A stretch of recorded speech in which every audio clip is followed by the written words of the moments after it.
첫 번째 단계로 데이터베이스라고 하는 저장소를 생성을 했고요. 두 번째로 테이블을 만들었습니다. 세 번째로 한 줄을 추가하도록 합니다. 레코드라고 부르고요. 인서트 레코드라고 하는 메소드를 만들었고, 이거는 세 번째 버튼을 눌렀을 때 호출이 됩니다. 자, println이라고 하고요. 자, 이게 인서트 레코드 호출됨이라고 하는 글자가, 자, 이게 이 메소드가 호출됐을 때, 자, 여기 보이도록 그렇게 만들어줍니다. 마찬가지로, 자, 데이터베이스라고 하는 게 널이라고 하면, 자, 그러면 println이라고 해서, 자, 우리 자, 데이터베이스를 먼저 열어주세요 라고 하는 글자가 보이도록 하고요. 그냥 리턴해서 그 다음에 실행되지 않도록 만들어줍니다. 자, 그 다음에 이제 테이블 이름이 있는데요. 테이블 이름은 뭐예요? edit text 2에 입력돼 있죠. 그래서 테이블 이름을 여기서 또 다시 가져와 봅니다. 테이블 네임이라고 하는 거는 edit text 2.get text 하고 다시 이어서 toString이라고 하는 함수로 출하면 사용자가 입력상자에 입력한 테이블 이름을 가져오게 되죠.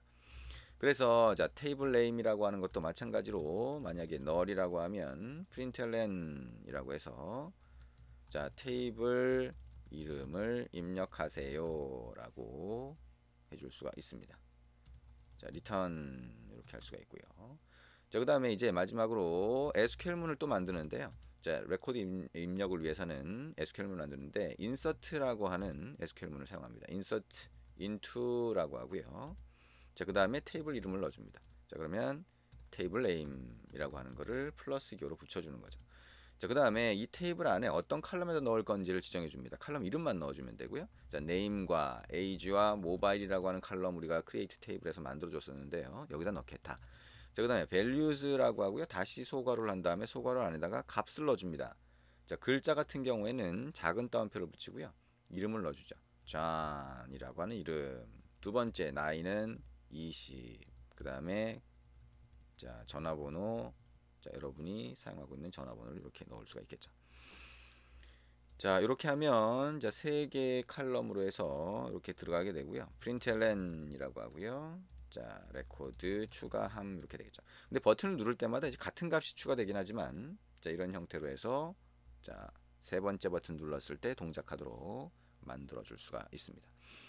자, 여기까지 해서 우리 데이터베이스라고 하는 걸 만드는 방법을 같이 한번 봤고요. 자, 우리 그 각각의 칼럼을 위한 타입은 여러 가지 종류가 있는데요. 대표적인 게 지금 우리가 본 것처럼 자, 우리 글자를 저장하는 경우와 그 다음에 뭐죠? 우리 숫자를 저장하는 경우 크게 보면 그렇게 나눌 수가 있습니다. 그리고 글자는 variable character라고 해서 varchar이라고 하는 타입이 있는데 텍스트로 하면 이게 자동으로 늘어나요. 그래서 그냥 간단하게 우리가 텍스트라고 하는 타입을 사용하는 경우도 많이 있습니다. 그래서 이 텍스트는 SQLite나 또는 여러분 나중에 PC에서 사용할 MySQL 또는 MariaDB라고 하는 데서 텍스트 타입이 있는데요. 텍스트 타입을 쓰는 게 훨씬 간편하게 여러분이 테이블을 정해서 쓸 수 있는 방법이 될 수가 있습니다.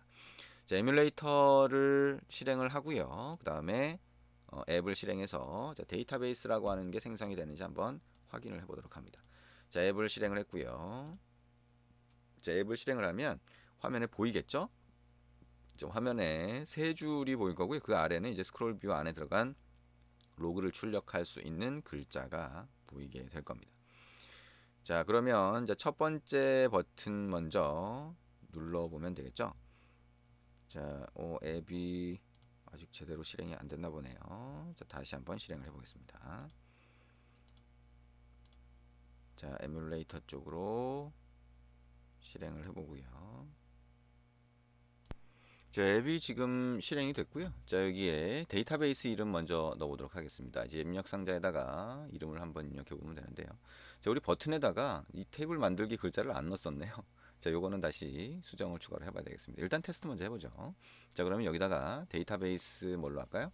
자, 여기다가 테스트라고 그냥 해볼까요? 자, 테스트 데이터베이스를 하나 만들죠.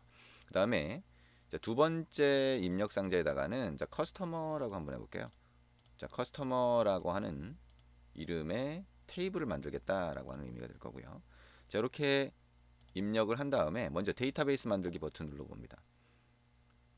자, 그러면 여기 출력이 돼야 되는데 아직 출력이 안 되고 있네요. 자, 그거는 자, 어떤 문제가 있는지 확인을 한번 해보도록 하겠습니다.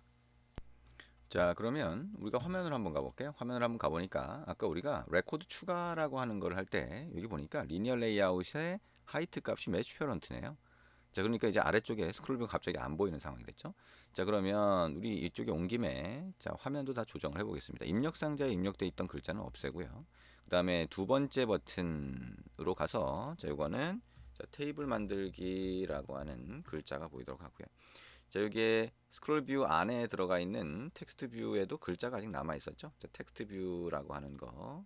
자, 이거를 삭제하도록 그렇게 하겠습니다.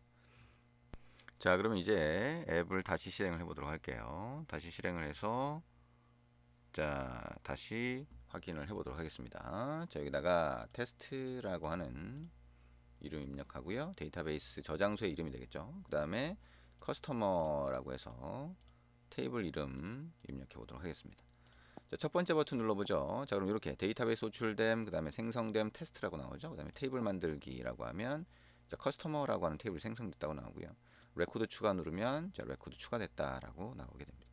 자, 레코드 추가를 또 누르면 또 하나의 레코드, 동일한 레코드가 추가가 되겠죠. 그래서 실제로는 이 레코드 추가를 할 때 자, 레코드 값이 우리가 이름, 나이, 전화번호잖아요. 그럼 그 각각을 입력 상자를 만들어서 사용자가 그 레코드 값, 자, 엑셀 시트의 한 줄이라고 하면 그 값을 직접 입력을 하고 버튼 눌렀을 때 추가되도록 이렇게 만들어 주셔도 됩니다. 자, 이렇게 해서 자, 3단계까지가 진행이 됐어요. 자, 3단계까지 진행이 되면 우리가 저장소에다가 데이터를 넣어두는 것까지 이제 작업이 진행이 된 겁니다. 자, 그렇게 어렵진 않죠. 자, 이게 데이터베이스라고 하는 거고요. 처음에 볼 때는 이제 SQL문이라고 하는 것 자체가 익숙하지 않아서 조금 어렵게 느껴지는 경우가 있는데요.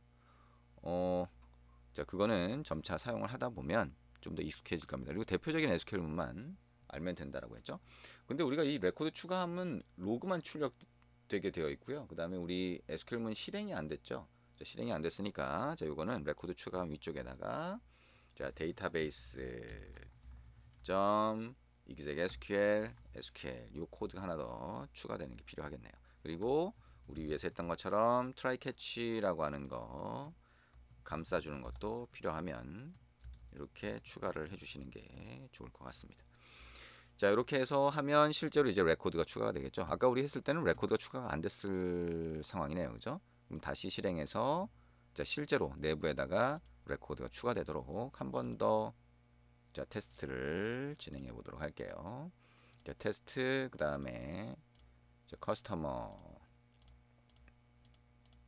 이렇게 하고요. 데이터베이스 만들기, 테이블 만들기, 레코드 추가 하면 추가된 걸로 나오고요. 실제로도 이제 SQL문이 실행되면서 추가가 됐을 겁니다.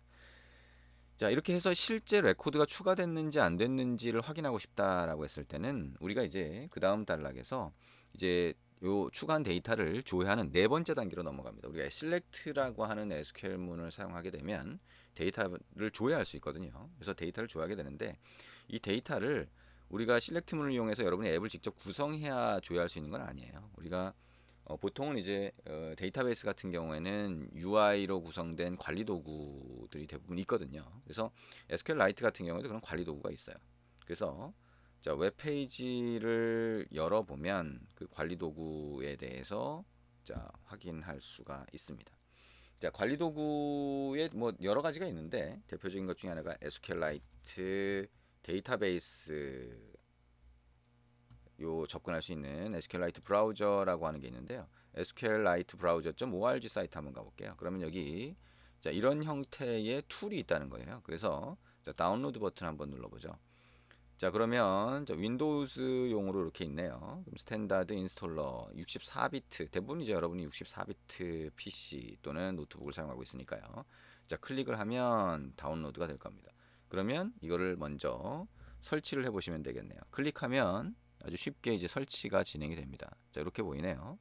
자, 그러면 next 그 다음에 자, 동의하고 next. 자, 그리고 그냥 넥스트 눌러도 되겠죠. 숏컷 바로가기가 만들어질 거냐라고 하는 건데요. 그냥 넘어가죠. 넥스트. 자, 디폴트 선택되어 있는 상태로 계속 넥스트 했고요. 인스톨 누르면 얘가 설치가 진행이 되고 자, 설치가 다 끝나면 우리가 사용할 수 있는 그런 단계가 될 겁니다. 자, 진행되는 거를 조금 더 보도록 할게요. 자, 그 다음에 finish 이렇게 누르면 자, 종료가 되죠. 자, 그래서 설치가 된 거를 확인할 수가 있고요. 조금 이따 실행해서 자, 데이터를 직접 저 툴에서 한번 확인해 보도록 하겠습니다.